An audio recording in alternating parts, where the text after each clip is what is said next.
Break के बाद आपका स्वागत है। हम ख़ास मुलाकात में आज आपको रूबरू करा रहे हैं प्रख्यात चिंतक, राजनीतिक चिंतक, सामाजिक चिंतक श्री केन गोविंदाचार्य जी से। गोविंद जी, याद है मुझे कि जब यूपीए की सरकार थी केंद्र में, तो आपने कहा था कि केंद्रीय बजट का 7% हिस्सा जो है वो सीधे ग्राम पंचायतों को मिलना चाहिए। तो अगर मौजूदा बजट की बात करें तो तकरीबन 12 लाख करोड़ का बजट है ये। तो उस हिसाब से जो गांव की संख्या है जितनी, तो 30 लाख के आसपास पर प्रति ग्राम पंचायत को ये राशि मिलनी चाहिए। तो क्या ये बात आप मोदी सरकार तक पहुंचाना चाहते हैं?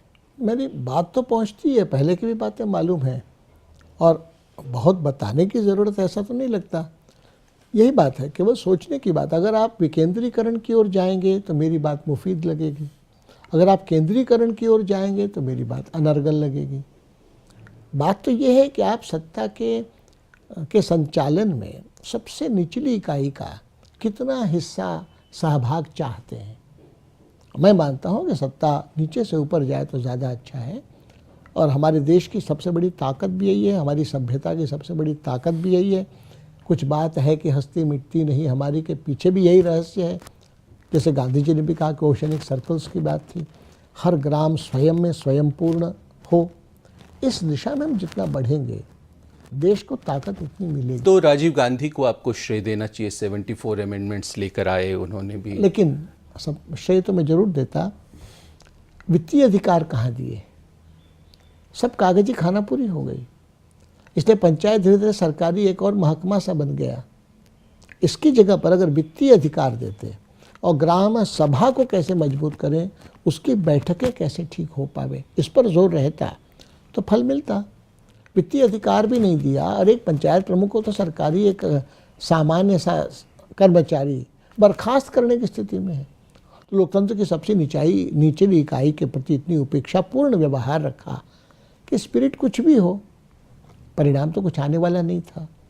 मणिशंकर अय्यर जी ने भी इस बात की ओर ध्यान दिलाया था उनको, चंद्रशेखर प्राणसरी के सामाजिक कार्यकर्ताओं ने भी ध्यान दिलाया था, हुआ तो कुछ नहीं। गोविंद जी, जब आप भाजपा से अलग हुए और 2000 में स्टडी लीव पे गए, तो तब से लेकर आज तक के 14 वर्षों के भाजपा के सफ़र को किस नज़रिए से देखते हैं? हम मानते हैं कि ज़्यादा जनाभिमुखी से घटकर सत्ताभिमुखी होती गई। सत्ता स्वयं में साधन हो न कि साध्य, तो इसमें सत्ता साध्य होती चली गई। So power for a purpose की बजाय power itself becoming the purpose, ऐसी स्थिति होती गई। तो स्वाभाविक है इसमें से जो बुराइयां हैं सत्ता क्षेत्र की वो आती ही आती। आज मूल्य और मानक अगर बदल से गए हैं तो इसके पीछे भी वही सब कारण है। मैं मानता हूँ पार्टी विद डिफरेंस के बारे में जितना आग्रह चाहिए था वो कम होगा, तो स्वाभाविक है कि भगवा कांग्रेस से लिखा एक और समूह सामने है, ऐसा लगेगा। और जो पूरा चाल चरित्र और चेहरा बदलने की कवायद थी, उसका क्या हुआ है? हम मानते हैं कि बहुत वो गहरी समाज मनोवैज्ञानिक सोच होती, उसके लिए बहुत लगातार काम एक ही दिशा में करना पड़ता। उसमें केवल मुलम्मेबाजी से काम नहीं चलेगा, वास्तव में अपनी नीयत होनी पड़ेगी कि राजनीति को जन तक पहुंचाना होगा। जो डॉक्टर लोहिया कहते थे, अंतिम आदमी तक वो राजनीतिक जागरूकता पहुंचती, उस दिशा में जो और सघन प्रयास होना था उसमें कमी रह गई। मोदी जी और आपकी अगर अंतर संबंधों की बात करें तो कभी साथ काम करने का वैसा अनुभव रहा, और आप किस रूप में देखते हैं उनको? नहीं, हमने तब भी उनको देखा कि पहल करने वाला, प्रोएक्टिव, सक्रिय, असर्टिव। ये गुजरात में जब संगठन मंत्री थे और मैं अखिल भारतीय महामंत्री था, तब भी मैंने देखा है। 95 से लेकर के 2000 तक में जब वो हरियाणा, पंजाब, हिमाचल के प्रभारी थे, तब भी मैंने उनको देखा है।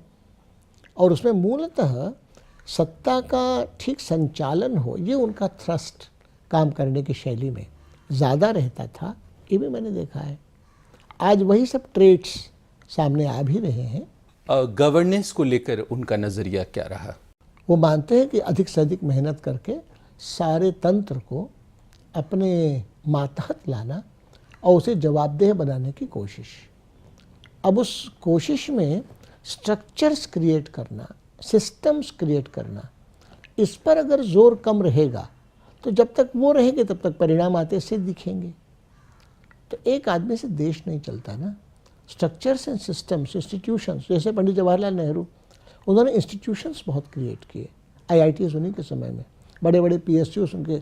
हम उनकी सोच से मतभेद रखते हैं, वो सब उनको करने के बजाय गांव को कैसे सशक्त बनाना चाहिए, पंचायतों को कैसे सशक्त बनाना चाहिए, कृषि पर कितना जोर देना चाहिए, ये सब में पंडित जवाहरलाल नेहरू की नीतियों से हम घोर असहमत हैं। वैसे अभी भी मैं कह रहा हूँ कि गांव की ओर ध्यान हो, गरीब की ओर ध्यान हो, गाय की ओर ध्यान हो, औरत की ओर ध्यान हो, इस दिशा में नीतियों का जो समावेश होना चाहिए उसमें मैं कमी देखता हूँ। नीतियाँ प्रो कारपोरेट तरीके दिखती हैं।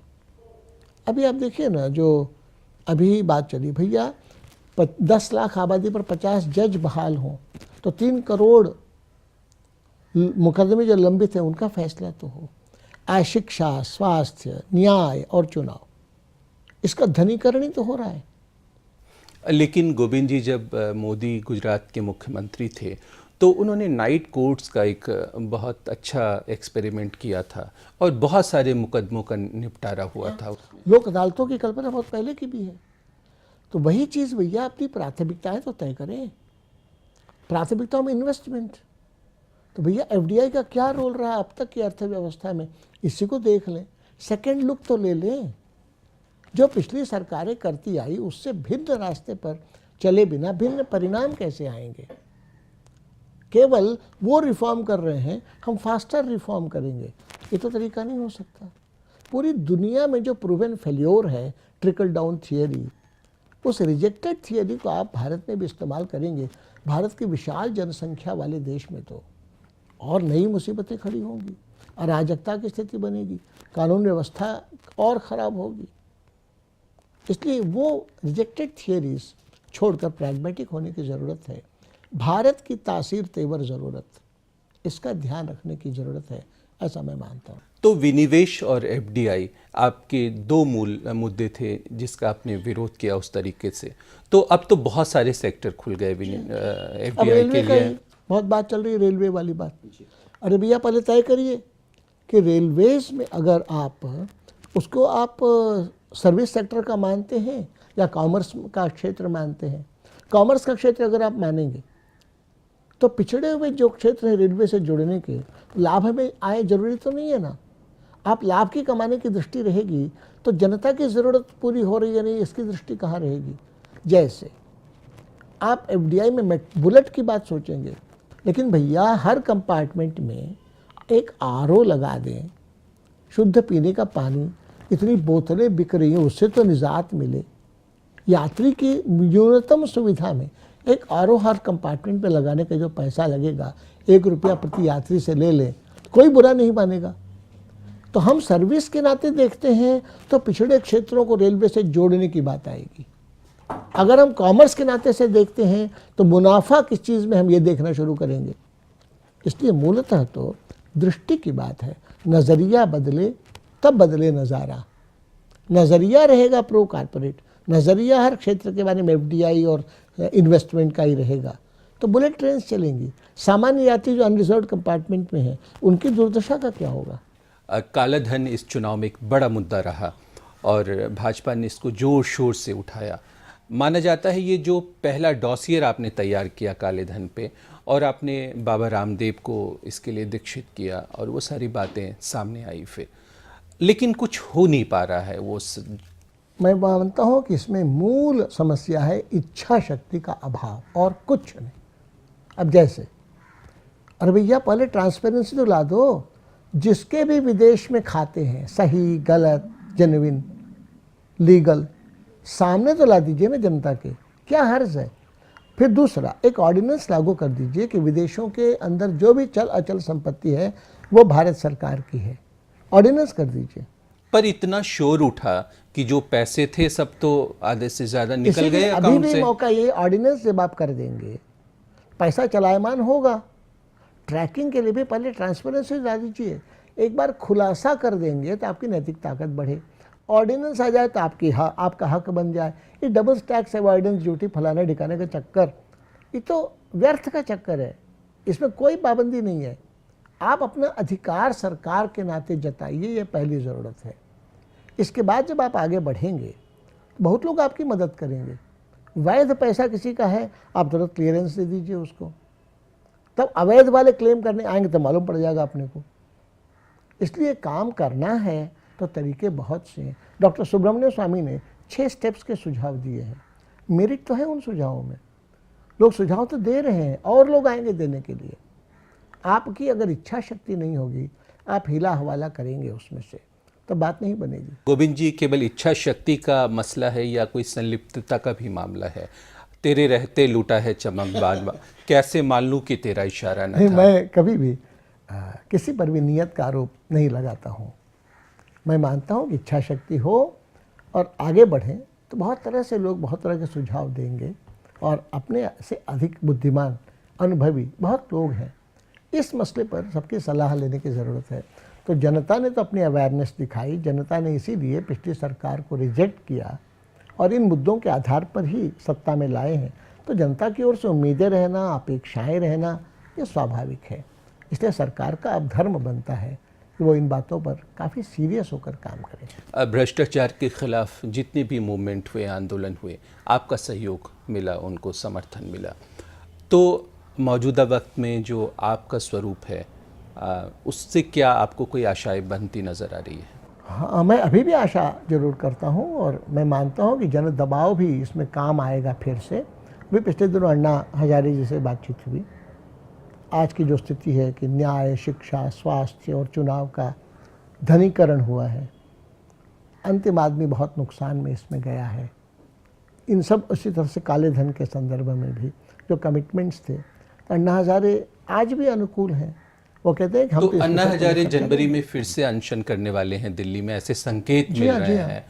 तो आपको लगता है ये भाजपा प्रायोजित अनशन होने वाला है? मुझे नहीं लगता। मुझे अन्ना हजारे का लगता है कि एक बार वो देश में घूमेंगे तो विषय फिर से सक्रिय हो जाएगा। उसी तरह से बाबा रामदेव जी भी सरकार को मोहलत ही तो दे रहे हैं। बाबा रामदेव की कालाधन के मुद्दे के बारे में प्रतिबद्धता को मैं चुनौती नहीं दे सकता। मोहलत भी दे रहे हैं और सरकार से Z+ सिक्योरिटी भी ले रहे हैं वो। हाँ, Z+ सिक्योरिटी का कोई अर्थ नहीं है।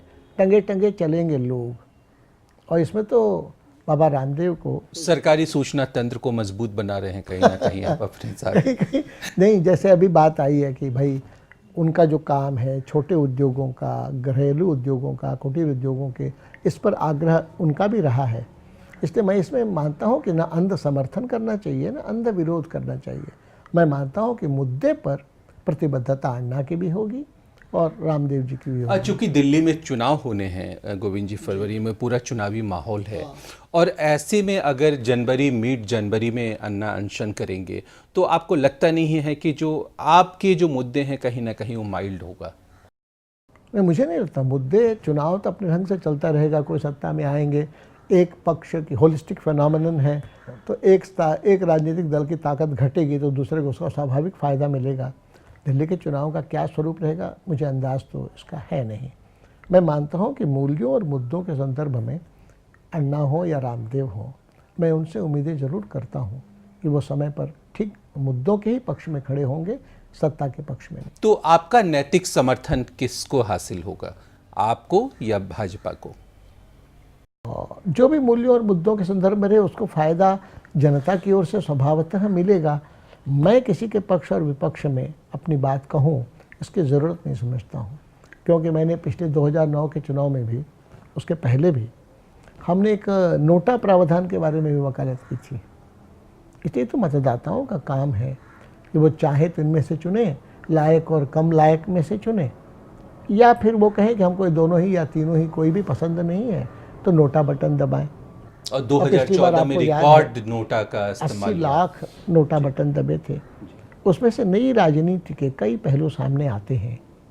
इसलिए मैं तो मानता हूं कि भैया आपकी इच्छा है, मतदान की गुप्तता आपका अधिकार है। उसके साथ साथ ये लोग सब नालायक अगर आपको लगते हैं तो आप नोटा बटन का इस्तेमाल करिए। मैं तो इस पक्ष का हूँ। गोविंद जी, दूध का जला जो है वो छाछ भी फूंक फूंक कर पीता है। तो आपको लगता है कहीं आपसे गलती हुई आपको कहने में या उद्धृत करने में गलती हुई हो, जो वो मुखौटा वाला प्रकरण था वो कभी पीछा नहीं छोड़ पाया हाँ, आपका? स्वाभाविक है, क्योंकि क्या वाकई आपने अटल जी को मुखौटा कहा था नहीं। पार्टी का? बात तो छपी थी, श्री स्वर्गीय भानु प्रताप शुक्ल जी के द्वारा लिखित सिंडिकेटेड कॉलमनिस्ट होने के नाते 11 अखबारों में एक साथ छपी थी। उसमें उनका ये वर्षन है, लेखन है, जिसमें वो ये कह रहे हैं कि उस पार्टी के अनुशासन का क्या होगा जिस पार्टी का जिम्मेदार महासचिव अपनी ही पार्टी के वरिष्ठ नेता के बारे में मुखौटा कहता है। और कैप्शन, शीर्षक यही सब बने थे। लेकिन उसी दिन मैंने खंडन किया था कि मनगढ़ंत है, असत्य है, ऐसा कुछ नहीं हुआ। और जिनसे मेरी बातचीत हुई का हवाला है ब्रिटिश हाई कमीशन के लोग, उन लोगों ने भी शाम को खंडन दिया। फिर मेरी संघ के उस समय के भाजपा का काम देखते थे सुदर्शन जी, उनसे मेरी बात हुई तो सुदर्शन जी ने कहा, अरे भाई नेता तो बयान देते हैं और खंडन भी कर देते हैं, तुम बताओ तुमने कहा कि नहीं कहा।